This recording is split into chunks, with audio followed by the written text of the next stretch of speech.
Uttarakhand bulletin में आप सभी का स्वागत है और आपके साथ मैं जुड़ी हूं लीजा। खबरों पर बात करेंगे, लेकिन एक नजर हेडलाइंस पर। प्रधानमंत्री नरेंद्र मोदी करेंगे उत्तराखंड आपदा प्रभावित क्षेत्रों का हवाई सर्वेक्षण और उच्च स्तरीय समीक्षा बैठक। सीएम धामी ने जॉली ग्रांट एयरपोर्ट पर तैयारियों का लिया जायजा, राहत कार्यों को मिलेगा और बल।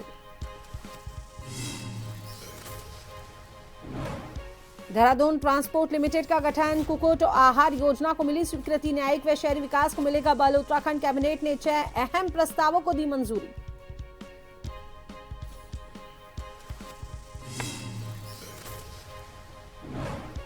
आपदा प्रभावित जिलों के दौरे के बाद केंद्रीय टीम ने की सीएम धामी से मुलाकात, राहत कार्यों की सराहना।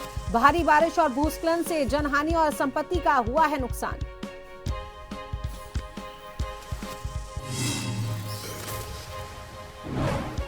नेपाल में हिंसा के बाद बंदसा भारत नेपाल सीमा आम नागरिकों के लिए बंद, एसएसबी और पुलिस तैनात। सीमावर्ती बाजारों में सन्नाटा, फंसे पर्यटकों ने नेपाल में भयावह हालात का किया वर्णन।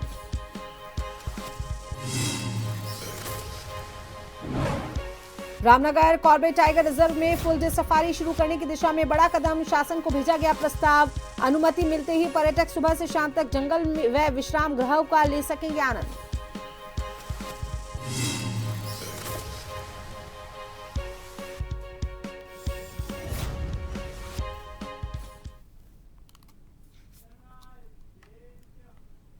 तो चलिए बात कर लेते हैं खबरों पर विस्तार से। तो मुख्यमंत्री पुष्कर सिंह धामी की अध्यक्षता में हुई कैबिनेट बैठक संपन्न हो गई है। बैठक में कुल 6 प्रस्तावों को मंजूरी दी गई है। बैठक के फैसलों की जानकारी डीजी सूचना बंशीधर तिवारी ने दी। देहरादून शहर की ट्रैफिक व्यवस्था में सुधार के लिए देहरादून सिटी ट्रांसपोर्ट लिमिटेड का गठन किया जाएगा। उच्च न्यायालय के अधिष्ठान कार्यालय में वरिष्ठ प्रमुख, निजी सचिव और आशुलिपिक के एक पदों को मंजूरी मिली। उधम सिंह नगर जिले में 9.918 हेक्टेयर भूमि जिला विकास प्राधिकरण को आवंटित की गई। पशुपालन विभाग के तहत कुक्कुट आहार सब्सिडी योजना को मंजूरी दी गई और यह योजना राज्य के 9 पर्वतीय जिलों के लिए होगी। इसके तहत 2,25,85,000 की राशि सब्सिडी के रूप में दी जाएगी। उत्तराखंड सेवा का अधिकार आयोग का नवम वार्षिक प्रतिवेदन 2023-24 विधानसभा पटल पर प्रस्तुत किए जाने का निर्णय लिया गया। कैबिनेट के ये फैसले राज्य में परिवहन, न्यायिक प्रशासन, शहरी विकास, पशुपालन और सुशासन को मजबूती देने वाले माने जा रहे हैं।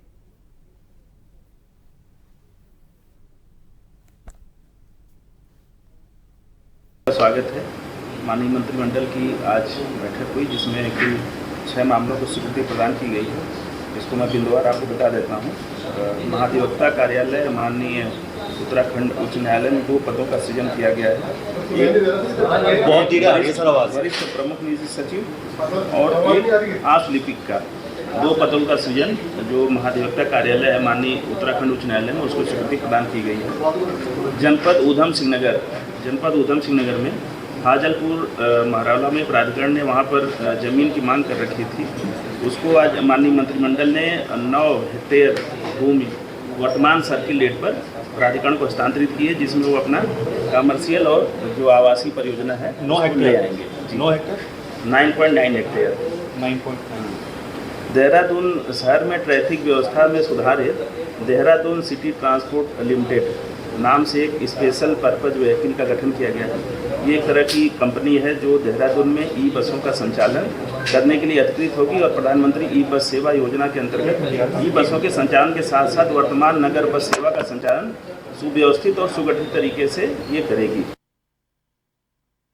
मुख्यमंत्री पुष्कर सिंह धामी से आपदा से हुए नुकसान का जायजा लेने आई भारत सरकार की अंतर मंत्रालय टीम ने सचिवालय में भेंट की। भारत सरकार की अंतर मंत्रालय टीम के सदस्यों ने उत्तरकाशी, रुद्रप्रयाग, पौड़ी गढ़वाल, चमोली, बागेश्वर और नैनीताल जिले के विभिन्न क्षेत्रों में जाकर आपदा से हुए नुकसान का जायजा लेने के बाद सचिवालय में मुख्यमंत्री से भेंट की। अंतर मंत्रालय टीम ने आपदा प्रभावितों से बातचीत कर मिले फीडबैक का उल्लेख करते हुए राज्य सरकार द्वारा प्रभावित क्षेत्रों में संचालित राहत कार्यों को सराहनीय बताया। आपदा प्रभावितों के लिए राहत शिविरों में रहने व भोजन की समुचित व्यवस्था, मौके पर ही चिकित्सा सुविधा उपलब्ध कराने तथा अन्य मूलभूत सुविधाओं की व्यवस्था को भी केंद्रीय टीम ने बेहतर बताया। सीएम धामी ने कहा कि उत्तराखंड आपदा की दृष्टि से संवेदनशील राज्य है और भारी बारिश व भूस्खलन से जनहानि और संपत्तियों का नुकसान हुआ है। टीम ने उत्तरकाशी, चमोली और नैनीताल सहित कई जिलों का दौरा कर प्रभावितों से फीडबैक लिया और राहत कार्यों की सराहना की।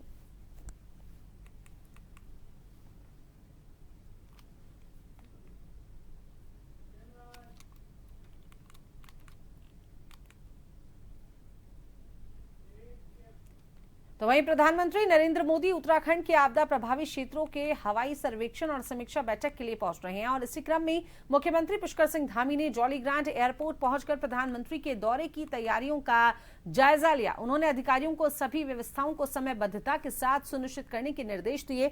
मुख्यमंत्री पुष्कर सिंह धामी ने कहा कि प्रधानमंत्री जी का उत्तराखंड से विशेष लगाव है और यही कारण है कि आपदा के इस कठिन समय में हमें निरंतर उनका सहयोग एवं मार्गदर्शन मिलता है। प्रधानमंत्री के आगमन से उत्तराखंड में आपदा राहत कार्यों को और बल मिलेगा।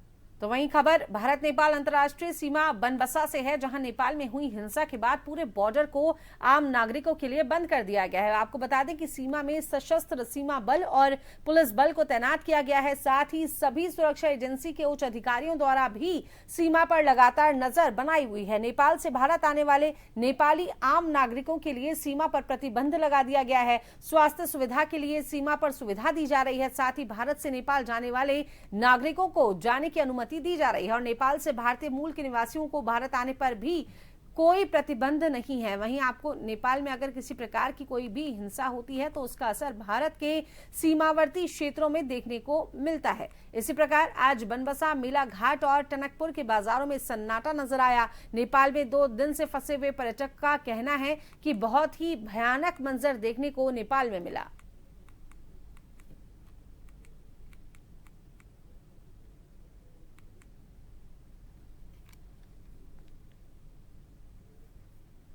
हाँ, नेपाल से आ रहा हूँ। अच्छा अच्छा। और बॉर्डर पर हाँ दिक्कत हुई, आया थोड़ा आईडी कार्ड को लेके, और लेकिन जब रिटर्न आ रहे थे तो वहाँ पे बहुत सारे आर्मी वगैरह थे, जाने नहीं दे रहे थे। हम ऐसे आए शॉर्टकट लेके, वो खुद ही रास्ता बताए कि ऐसे जा सकते, तो हेल्प की है। तो हम बॉर्डर में आए, फिर वहाँ पे फिर हमको रोके और पूछे। इंडिया की तरफ से कुछ दिक्कत नहीं है, वो लोग बस अपना आईडी कार्ड चेक कर रहे हैं अच्छे से और फिर जाने दे रहे हैं। राष्ट्र में उभरते हुए हालातों के दृष्टिगत सुरक्षा के दृष्टिगत जनपद चंपावत में सीमावर्ती सभी थाना तथा चौकियों को अलर्ट किया गया है तथा सघन चेकिंग अभियान चलाया जा रहा है। इसके अतिरिक्त हमारे जो बॉर्डरिंग एजेंसीज है जैसे कि एसएसबी, उनके साथ समन्वय बनाते हुए बॉर्डर पे विशेष सतर्कता बरती जा रही है।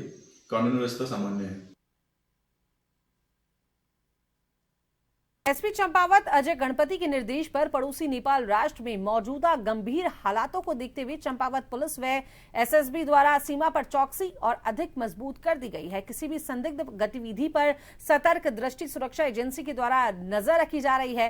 एसपी चंपावत अजय गणपति ने जानकारी देते हुए बताया कि नेपाल राष्ट्र की ताजा हालातों को देखते हुए भारत नेपाल अंतर्राष्ट्रीय सीमा से लगते सीमावर्ती टनकपुर, बनबसा व पंचेश्वर क्षेत्रों में पुलिस एवं एसएसबी द्वारा शारदा नदी के किनारे अन्य संवेदनशील क्षेत्रों में गश्त तथा चेकिंग अभियान चलाया जा रहा है तथा हर संदिग्ध गतिविधि पर नजर रखी जा रही है। खुफिया तंत्र को भी सक्रिय किया गया है। पुलिस कप्तान ने जनता से अपील करते हुए कहा कि नेपाल यात्रा के लिए भारत सरकार द्वारा समय समय पर जो दिशा निर्देश दिए जा रहे हैं उसका पालन करें।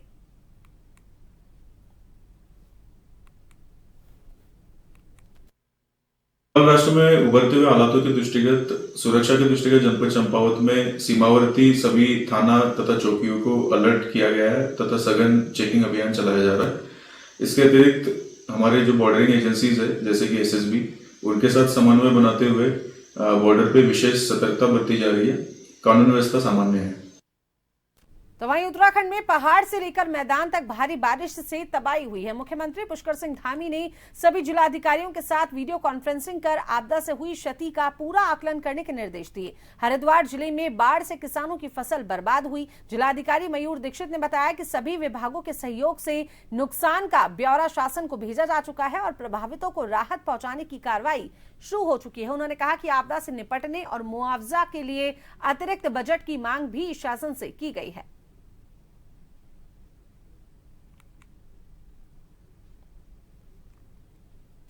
देखिए, शासन से जो हमें दिशा निर्देश प्राप्त हुए हैं उसमें जितने भी अभी जो मानसून अवधि में जो डैमेजेस हुए हैं सिंचाई विभाग के, पीडब्ल्यूडी के, अन्य डिपार्टमेंट्स के, उसका जो आंकलन करके हमको एस्टिमेट्स, डीपीआर आदि भेजने के निर्देश प्राप्त हुए, जिसके क्रम में एक इनिशियल आकलन हमने करके भेज दिया है शासन को।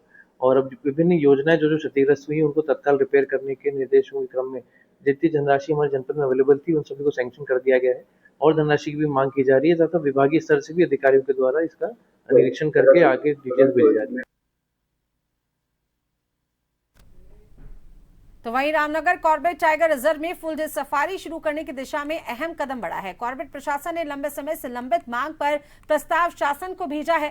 पार्क निदेशक डॉक्टर साकेत बडोला ने कहा कि अनुमति मिलते ही पर्यटक सुबह से शाम तक जंगल का आनंद ले सकेंगे और वन विश्राम गृह की सुविधा भी मिलेगी। वहीं पर्यटन व्यवसायी संजय छिम्वाल ने कहा कि इससे पर्यटकों की संख्या बढ़ेगी और रोजगार के नए अवसर भी खुलेंगे।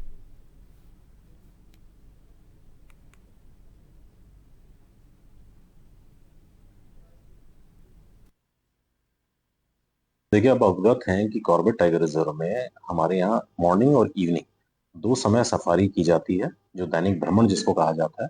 परंतु लगातार कई लेवल से पर्यटकों के द्वारा, जो हमारे यहाँ पर्यटन व्यवसायी हैं उनके द्वारा एक डिमांड की जाती थी कि इसको फुल डे सफारी भी एक की जाए, जिसमें कि जो टूरिस्ट हैं उनको पूरे दिन जंगल के अंदर रहने का मौका मिल सके।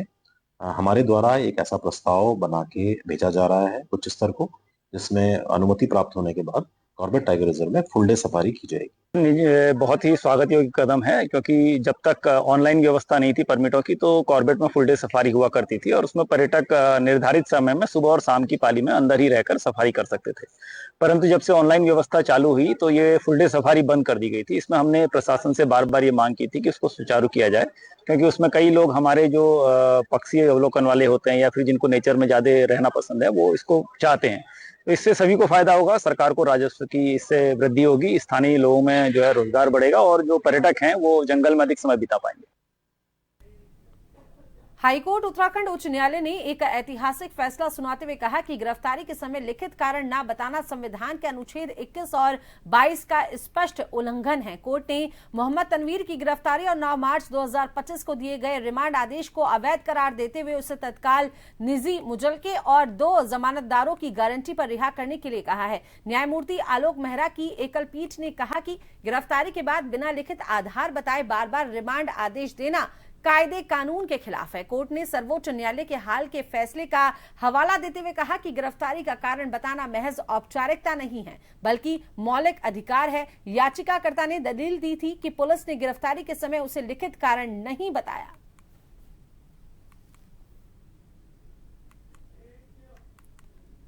तो चलिए, वक्त तो चला है एक छोटे से ब्रेक का।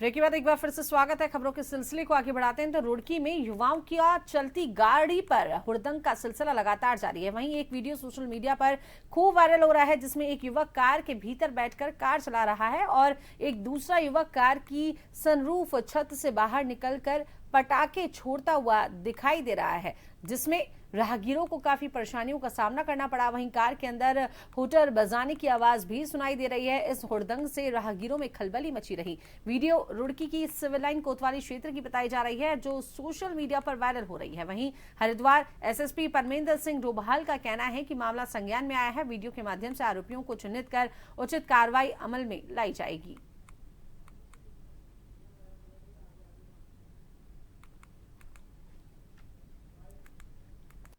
उससे भी इस टाइप की वीडियो हम लोग लगातार लोगों की जागरूकता के लिए, लोगों को इस संबंध में सेंसिटाइज करने के लिए करते रहे हैं। इस प्रकार क्योंकि सनरूफ का मोटिव कुछ और कंपनियों द्वारा दिया जाता है, लेकिन कई लोग सनरूफ से बाहर निकल के इस तरीके के हुड़दंग भी करते हैं और कई एक्सीडेंट्स भी ऐसे होते हैं। मैं सभी लोगों से ये आह्वान भी करूँगा, सभी लोगों से मैं ये अपनी ओर से ऐसी उनसे उम्मीद करता हूं कि इस प्रकार की जो सनरूफ से बाहर निकल के हुड़दंग ना मचाएं। इस तरीके की अगर ऐसा कोई मामला हुड़दंग मचाता हुआ पाया जाता है तो उसके खिलाफ जो भी वैधानिक कार्रवाई की जाएगी। नैनीताल पंत पार्क में पंडित गोविंद बल्लभ पंत की 138वीं जयंती धूमधाम से मनाई गई। कार्यक्रम में स्कूली बच्चे और स्थानीय लोग शामिल हुए। मुख्य अतिथि कैबिनेट मंत्री सौरभ बहुगुणा ने कहा कि उत्तराखंड सरकार पशुपालन और मुर्गी पालन के लिए लोगों को जागरूक कर रही है और उन्हें प्रशिक्षण के माध्यम से तैयार करेगी। उन्होंने गोविंद बल्लभ पंत की ईमानदारी, मेहनत और देश के प्रति समर्पण की सराहना की।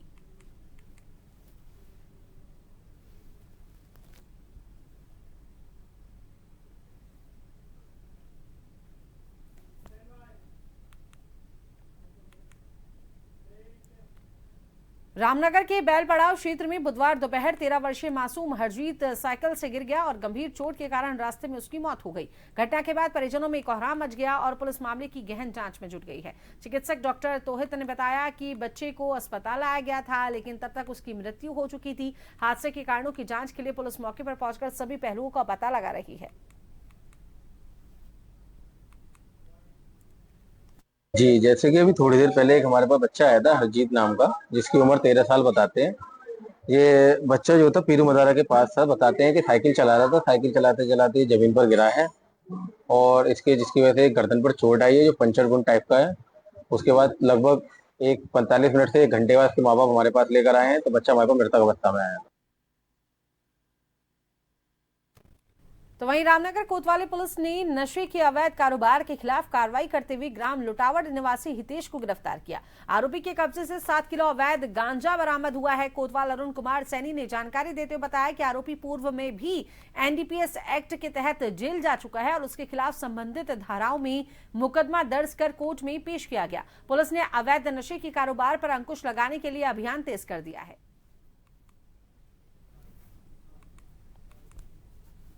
लुटावड़ निवासी हितेश, जो कि पहले भी एनडीपीएस एक्ट में वांछित था, 29 एनडीपीएस में पुलिस द्वारा उसको गिरफ्तार किया गया। तो पूछताछ के दौरान इसने कुछ गांजा बरामद कराया है, करीब 7 किलो, और इसके विरुद्ध अभियोग पंजीकृत किया गया है, माननीय न्यायालय पेश किया जा रहा है। पौड़ी आपदा प्रबंधन द्वारा एसडीआरएफ को सूचित किया गया कि व्यास चट्टी के पास एक जेसीबी मशीन दुर्घटनाग्रस्त हो गई है, जिसमें जेसीबी ऑपरेटर फंसा हुआ है। उक्त सूचना प्राप्त होते ही एसडीआरएफ पोस्ट सतपुली से अपर निरीक्षक संजय नेगी के नेतृत्व में रेस्क्यू टीम तत्काल घटनास्थल के लिए रवाना हुई। एसडीआरएफ टीम द्वारा मौके पर पहुंचकर जेसीबी ऑपरेटर को घायल अवस्था में बाहर निकाला गया। तत्पश्चात टीम द्वारा घायल व्यक्ति को स्ट्रेचर की सहायता से लगभग 5-6 किलोमीटर पैदल मार्ग तय कर सुरक्षित रूप से महादेव चट्टी ऋषिकेश श्रीनगर हाईवे रोड तक पहुंचाया गया, जहां से उसे आगे उपचार हेतु भेजा गया।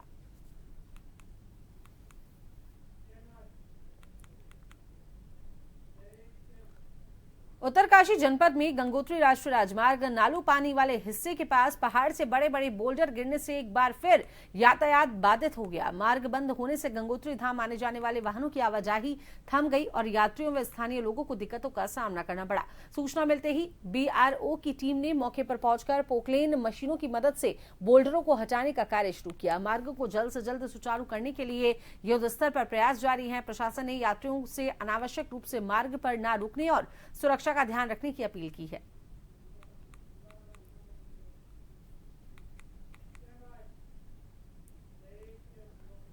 रामनगर में बुधवार दोपहर बेताल घाट से आ रहे स्कूटी सवार कैलाश जोशी पर अचानक पेड़ गिरने से वे गंभीर रूप से घायल हो गए। स्कूटी भी क्षतिग्रस्त हुई। मौके पर मौजूद लोगों ने घायल को रामनगर सरकारी अस्पताल पहुंचाया, जहां उनका उपचार जारी है। दुर्घटना में घायल ने बताया कि पेड़ गिरते ही वे स्कूटी पर नियंत्रण खो बैठे। चिकित्सक डॉक्टर तोहित ने बताया कि घायल की स्थिति स्थिर है और उपचार जारी है।